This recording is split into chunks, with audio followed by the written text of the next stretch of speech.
ಹುಬ್ಬಳ್ಳಿಯಲ್ಲಿ ಸರ್ಕಾರಿ ಶಾಲೆಯ ಹೆಣ್ಣು ಮಕ್ಕಳಿಗೆ ಇದೆಂತಹ ದುಸ್ಥಿತಿ ಬಂದ್ಬಿಟ್ಟಿದೆ.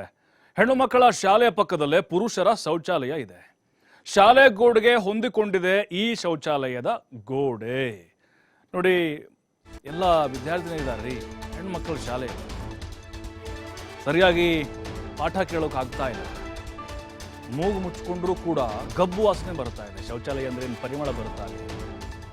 ಶಾಲೆ ಗೋಡೆಗೆ ಹೊಂದಿಕೊಂಡಿದೆ ಈ ಶೌಚಾಲಯದ ಗೋಡೆ.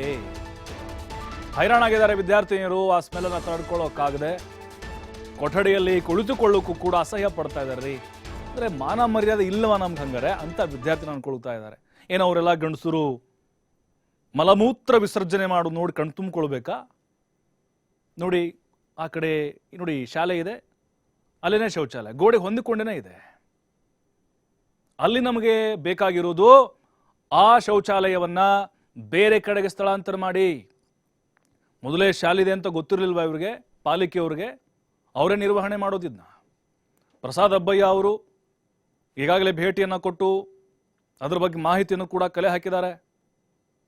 ಒಳ್ಳೆಯ ಗುಣಮಟ್ಟದ ಶಿಕ್ಷಣವನ್ನು ಅಲ್ಲಿ ಕೊಡ್ತಾ ಇದ್ದಾರೆ. ಅದರ ಜೊತೆಗೆ ಸೌಲಭ್ಯಗಳು ಕೂಡ ಚೆನ್ನಾಗಿದೆ. ಆದರೆ ಪಕ್ಕದಲ್ಲಿ ಈ ಸಾರ್ವಜನಿಕ ಶೌಚಾಲಯದಿಂದ ಬಹಳ ಕಿರಿಕಿರಿ ಉಂಟಾಗ್ತಾ ಇದೆ. ರೋಗ ರುಜಿನಗಳು ಬರ್ತಾ ಇದೆ, ನೀರು ನಿಂತ್ಕೊಳ್ತಾ ಇದೆ. ಆ ಕೆಟ್ಟ ದುರ್ವಾಸನೆಯೊಂದಿಗೆ ಹೇಗೆ ಪಾಠ ಕೇಳೋಕ್ಕಾಗತ್ತೆ ಹೇಳಿ? ಅದೇ ಖಾಸಗಿ ಶಾಲೆ ಆಗಿದ್ರೆ ಎಷ್ಟೊತ್ತಿಗಾಗಲೇ JCB ತಗೊಂಡು ಕೆಡು ಹಾಕ್ಬಿಟ್ರು. ಅಂದರೆ ಒತ್ತಡ ಇರ್ತಾ ಇತ್ತು ಜಾಸ್ತಿ. ಸರ್ಕಾರಿ ಶಾಲೆ ಅಂದರೆ ಅಸಡ್ಡೆ ಇವರಿಗೆ.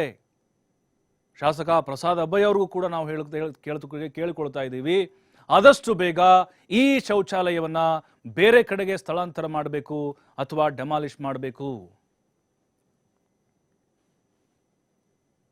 ಹೆಣ್ಣು ಮಕ್ಕಳ ಶಾಲೆ ನಂಬರ್ 5ರಲ್ಲಿ ಇವತ್ತೊಂದು ಕೊಠಡಿ ಉದ್ಘಾಟನೆ ಮಾಡಲಿಕ್ಕೆ ಬಂದಿದ್ದೆ.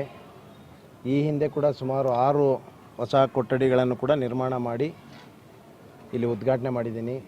ಬಹುಶಃ ಭಾಳಷ್ಟು ಇಲ್ಲಿ ಮೂಲಭೂತ ಸೌಕರ್ಯಗಳನ್ನು ಕೊಡೋದ್ರ ಮೂಲಕ ಭಾಳಷ್ಟು ಈ ಶಾಲೆಯಲ್ಲಿ ಬದಲಾವಣೆ ಮಾಡುವಂಥ ಕೆಲಸ ಮಾಡಿದ್ದೆ. ಆದರೆ ಇವತ್ತು ಇಲ್ಲಿನ ಹೆಡ್ ಮಾಸ್ಟ್ರು ಹಿಂದಕ್ಕೆ ಕೂಡ ಒಂದು ಕಂಪ್ಲೇಂಟ್ ಮಾಡಿ ಇಲ್ಲಿ ಏನು ಶಾಲೆಗೆ ಹತ್ಕೊಂಡೆ ಅಟ್ಯಾಚ್ಡ್ ವ್ಯಾಪಾರಸ್ಥರು ಒಂದು ಮೂತ್ರಾಲಯ ಇಲ್ಲಿ ಅದಕ್ಕೆ ಗೋಡಿಗೆ ಹತ್ಕೊಂಡೆ ಒಂದು ಮೂತ್ರಾಲಯ ನಿರ್ಮಾಣ ಮಾಡಿದ್ದಾರೆ. ಅದನ್ನು ತೆರವುಗೊಳಿಸಬೇಕನ್ನುವಂಥದ್ದು ಸುಮಾರು ವರ್ಷಗಳಿಂದ ಅವರ ಒಂದು ಬೇಡಿಕೆಯಾಗಿದೆ. ಈ ಶಾಲೆಯ ಹೆಡ್ ಮಾಸ್ಟ್ರು, ಟೀಚರ್ಸು ಎಲ್ಲ ಬೇಡಿಕೆಯಾಗಿದೆ.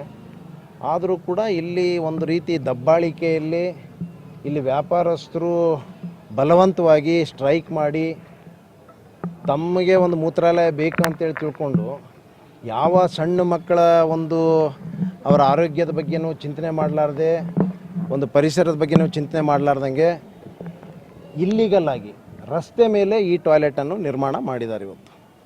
ಇವತ್ತು ನಾನು ಒಳಗಡೆ ಹೋದಾಗ UKG LKG ಮಕ್ಕಳು ಕೂತ್ಕೊಂಡಂಥ ಏನು ಕ್ಲಾಸ್ ರೂಮ್ ಇದೆ ಅದಕ್ಕೆ ಅಟ್ಯಾಚ್ಡ್ ಇದು ಇವತ್ತು ಮೂತ್ರಾಲಯ ಅಟ್ಯಾಚ್.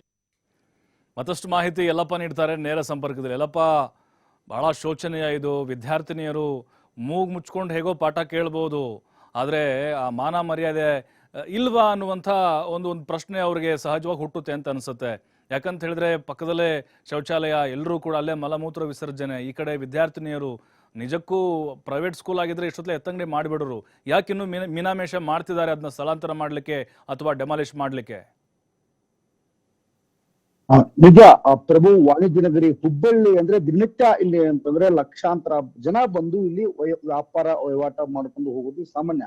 ಅದೇ ರೀತಿಯಾಗಿ ಹಕ್ಕಿ ಹೊಂಡ ಇಲ್ಲಿ ಅಂದ್ರೆ ಪ್ರಮುಖವಾದಂತಹ ಒಂದು ಮಾರುಕಟ್ಟೆ. ಇಲ್ಲಿ ಮಾರುಕಟ್ಟೆಯ ಜನರಿಗೆ ಅಂದ್ರೆ ಮಾರುಕಟ್ಟೆಗೆ ಇಲ್ಲಿ ಸುಮಾರು ಸುತ್ತಮುತ್ತ ಉತ್ತರ ಕರ್ನಾಟಕ ಜನ ಏನು ಬರ್ತಾರೆ ಅವ್ರಿಗೆ ಮತ್ತು ಇಲ್ಲಿ ವ್ಯಾಪಾರಸ್ಥರಿಗೆ ಅನುಕೂಲ ಆಗ್ಲಿ ಅಂತೇಳಿ ಅನಧಿಕೃತವಾಗಿ ಕಟ್ಟಿಕೊಂಡಂತಹ ಒಂದು ಶೌಚಾಲಯ ಇದೆ. ಇದೇ ಪಕ್ಕದಲ್ಲಿರುವಂತಹ ಒಂದು ಹಕ್ಕಿ ಹೊಂಡದ ಸರ್ಕಾರಿ ಹಿರಿಯ ಪ್ರಾಥಮಿಕ ಹೆಣ್ಣು ಮಕ್ಕಳ ಶಾಲೆ ನಂಬರ್ 5. ಇಲ್ಲಿ ಸುಮಾರು ಇಲ್ಲಿ 150ಕ್ಕೂ ಹೆಚ್ಚು ವಿದ್ಯಾರ್ಥಿಗಳು ಇಲ್ಲಿ ತಮ್ಮ ವಿದ್ಯಾಭ್ಯಾಸನ ಮಾಡ್ತಾರೆ. ಯಾಕಂದ್ರೆ ಸರ್ಕಾರಿ ಶಾಲೆ ಅಂದ್ರೆ ಅದು ಇಲ್ಲಿ ನಗರಗಳಲ್ಲಿ ನೋಡಿದಾಗ ಬಡ ಮಕ್ಕಳೇ ಇಲ್ಲಿ ಅಂದ್ರೆ ಬಡತನದಲ್ಲಿ ಹುಟ್ಟಿದಂತವ್ರೆ ಇಲ್ಲಿ ವಿದ್ಯಾಭ್ಯಾಸ ಮಾಡೋದು ಕಾಮನ್. ಅಂತಹದ್ರಲ್ಲಿ ಆ ವಿದ್ಯಾರ್ಥಿಗಳ ಅಳಲು ಏನು ಅಂದ್ರೆ, ನಾವು ಇಲ್ಲಿ ಸುಮಾರು ವರ್ಷಗಳಿಂದ ಈ ಶೌಚಾಲಯದಿಂದ ನಮಗೆ ಕೆಟ್ಟ ದುರ್ವಾಸನೆ ಬರ್ತಾ ಇದೆ.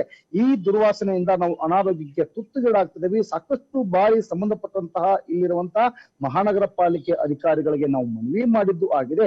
ಇಲ್ಲಿವರೆಗೂ ಮಹಾನಗರ ಪಾಲಿಕೆ ಅಧಿಕಾರಿಗಳು ಎಚ್ಚೆತ್ತುಕೊಂಡಿಲ್ಲ. ಅನಧಿಕೃತವಾಗಿ ನಿರ್ಮಿಸಿದಂತಹ ಈ ಒಂದು ಶೌಚಾಲಯವನ್ನ ತೆರವು ಮಾಡಿಲ್ಲ ಅಂತೇಳಿ. ಯಾಕಂದ್ರೆ ಒಂದು ಕಡೆ ಇಲ್ಲಿ ಪ್ರತಿನಿತ್ಯ ಅವರು ಬರಬೇಕಾದ್ರೆ ವಿದ್ಯಾರ್ಥಿಗಳು ತಮ್ಮ ಅಳಲನ್ನ ತೆಗೆದುಕೊಳ್ತಾರೆ. ನಾವು ಬೇರೆ ಬೇರೆ ಪ್ರತಿನಿತ್ಯ ಬರುವಾಗ ನಾವು ದಿನ ಇಲ್ಲಿ ಅಂದ್ರೆ ಕೈ ವಸ್ತ್ರ ಬೇರೆ ತೆಗೆದುಕೊಂಡು ಬರ್ತೀವಿ. ಯಾಕೆಂದ್ರೆ ಇವತ್ತು ಕೈ ವಸ್ತ್ರ ಮುಖಕ್ಕೆ ಕಟ್ಕೊಂಡು ಬರ್ತೀವಿ, ನಾಳೆಯೂ ಸಹ ಇಲ್ಲಿ ಅಂತ ಅದನ್ನೇ ತಗೊಂಡ್ಬಂದ್ರೆ ಮತ್ತೆ ಕೆಟ್ಟ ದುರ್ವಾಸನೆ ಅದು ಬರುತ್ತೆ. ಅಷ್ಟರ ಮಟ್ಟಿಗೆ ಇಲ್ಲಿ ಅಂದ್ರೆ ನಮಗೆ ಈ ವಾಸನೆಯಿಂದ ಸಾಕಾಗಿ ಹೋಗಿದೆ ಮತ್ತು ಅನಾರೋಗ್ಯಕ್ಕೆ ತುತ್ತಾಗ್ತಾ ಇದೀವಿ. ಇನ್ನಾದ್ರೂ ಸಹ ಇಲ್ಲಿದ್ರೆ ಸಂಬಂಧಪಟ್ಟಂತಹ ಅಧಿಕಾರಿಗಳು ಅನಧಿಕೃತವಾಗಿ ತಲೆ ಎತ್ತಿ ನಿಂತಹ ಈ ಒಂದು ಶೌಚಾಲಯವನ್ನ ತೆರವು ಮಾಡಬೇಕು. ನಮಗೆ ಇಲ್ಲಿ ಅಂದ್ರೆ ಒಳ್ಳೆ ವಿದ್ಯಾಭ್ಯಾಸವನ್ನ ಮಾಡ್ಲಿಕ್ಕೆ ಅವಕಾಶ ಮಾಡಿಕೊಡಬೇಕು ಅಂತೇಳಿ. ಯಾಕಂದ್ರೆ ಇಲ್ಲಿ ಆ ಸ್ಥಳೀಯ ಅಂದ್ರೆ ಹುಬ್ಬಳ್ಳಿ ಧಾರವಾಡ ಪೂರ್ವ ವಿಧಾನಸಭಾ ಕ್ಷೇತ್ರ ಏನಿದೆ, ಆ ಪೂರ್ವ ವಿಧಾನಸಭಾ ಕ್ಷೇತ್ರ ವ್ಯಾಪ್ತಿಗೆ ಈ ಒಂದು ಅಕ್ಕಿ ಹೊಂಡ ಶಾಲೆ ಬರುತ್ತೆ. ಹೀಗಾಗಿ ಶಾಸಕ ಪ್ರಸಾದಬ್ಬಯ್ಯ ಆ ಶಾಲೆಗೆ ಒಂದು ಕೊಠಡಿ ಉದ್ಘಾಟನೆಗೆ ಹೋಗ್ತಾರೆ. ಹೋಗಿ ಅವರೇ ಇಲ್ಲಿಂತ ಅಸಹಾಯಕರನ್ನಾಗಿ ಮಾತನಾಡಿದ್ರೆ. ಯಾಕಂದ್ರೆ ನಾನು ಇಲ್ಲಿ ಸಾಕಷ್ಟು ಬಾರಿ ಮನವಿ ಮಾಡಿದ್ರು ಇಲ್ಲಿ ಏನು ಸ್ಥಳೀಯ ಏನು ವ್ಯಾಪಾರಸ್ಥರಿದ್ರೆ ಹೋರಾಟ ಮಾಡಿ ಆ ಶೌಚಾಲಯವನ್ನು ಉಳಿಯುವಂತೆ ಮಾಡ್ತಾರೆ. ಆದ್ರೆ ಮುಂದೆ ಈ ರೀತಿ ಆಗುವುದಿಲ್ಲ ಅಂತೇಳಿ ಆ ವಿದ್ಯಾರ್ಥಿನಿಗೆ ಒಂದು ಭರವಸೆ ಕೊಡುವಂತಹ ಕೆಲಸವನ್ನ ಈಗ ಶಾಸಕ ಪ್ರಸಾದಬ್ಬಯ್ಯ ಮಾಡ್ತಾರೆ. ಈಗ ವಿದ್ಯಾರ್ಥಿಗಳ ಅಳಲಿನಂತೆ ಇಲ್ಲಿ ಮಹಾನಗರ ಪಾಲಿಕೆ ಎಚ್ಚೆತ್ತುಕೊಂಡು ಅನಧಿಕೃತವಾಗಿ ತಲೆ ಎತ್ತಿ ನಿಂತ ಶೌಚಾಲಯವನ್ನ ತೆರವು ಮಾಡಿ ಆ ವಿದ್ಯಾರ್ಥಿನಿಗೆ ಅವಕಾಶ ಮಾಡಿಕೊಡ್ಬೇಕಾಗಿದೆ. ಪ್ರಭು, ಥ್ಯಾಂಕ್ ಯು ಯಲ್ಲಪ್ಪ ತಮ್ಮೆಲ್ಲ ಮಾಹಿತಿಗಾಗಿ.